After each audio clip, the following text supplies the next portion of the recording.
On Friday, the Housing and Development Board released the latest data, showing that prices of HDB resale flats experienced a significant increase of 9.7% in 2024. Notably, the year also recorded a historic high of $1,035 million flat transactions. Netizens voiced frustration with Prime Minister Lawrence Wong's earlier assurances that public housing would remain affordable for Singaporeans, contrasting this with the evident upward trend in HDB resale prices. HDB reported that the resale price index for the fourth quarter of 2024 stood at 197.9, marking a 2.6% increase compared to the third quarter of 2024. The 2024 price hike of 9.7% is a significant jump from the 4.9% rise in 2023, though slightly lower than the 10.4% surge in 2022. HDB noted that demand for resale flats remained robust throughout 2024, driven by broad-based demand across various flat types. HDB stated that the government reduced the loan-to-value limit for HDB housing loans from 80% to 75% in August 2024 to promote financial prudence and curb excessive borrowing. In 2024, a record $1,035 million flat transactions were made. However, the number of such transactions decreased in the fourth quarter, dropping to 285 from 331 in the previous quarter. HDB said it remains focused on addressing supply constraints in the housing market and plans to launch around 19,600 BTO flats in 2025, including 3,800 units with waiting times under 3 years. 5 projects in Kallang, Whampoa, Queenstown, Woodlands, and Yishun will offer 5,000 flats in February. Additionally, more than 5,500 balance flats will be launched, marking the largest exercise for such flats. HDB is also set to exceed its 100,000 flat target, launching approximately 102,300 BTO flats between 2021 and 2025.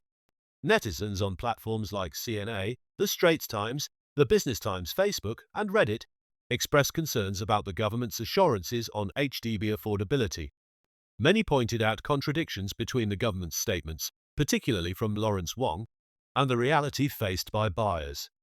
Discontent arose over the narrative that household income growth has kept pace with rising flat prices, with some contrasting this to past generations where single-income households were sufficient.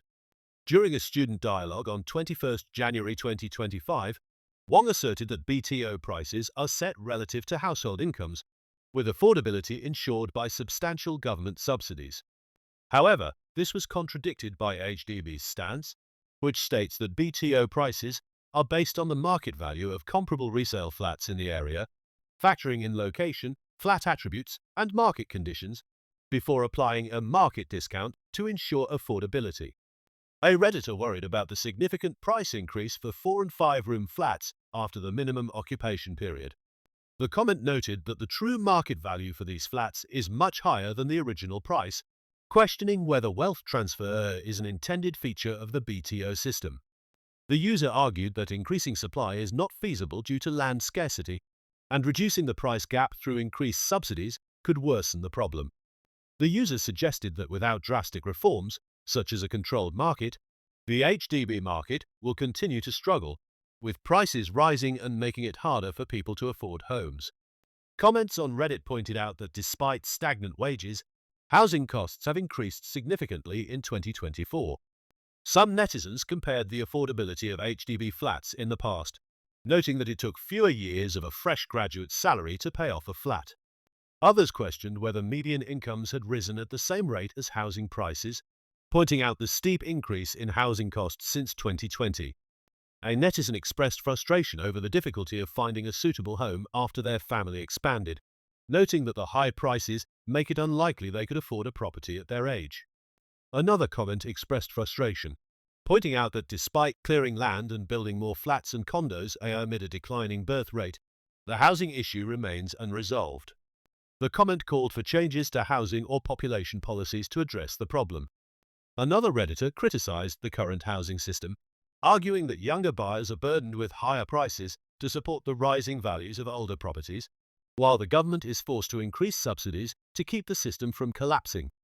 The comment also took issue with the ability to flip BTO flats after the MOP, allowing individuals to privatize profits while socializing the costs. The Redditor warned that this model is unsustainable and could lead to a collapse of the housing market. Several measures were suggested to make HDB homes more affordable. One proposal was to halt the resale of HDB flats, restricting sales to transfers within families in order to prevent subsidized housing from being sold on the open market.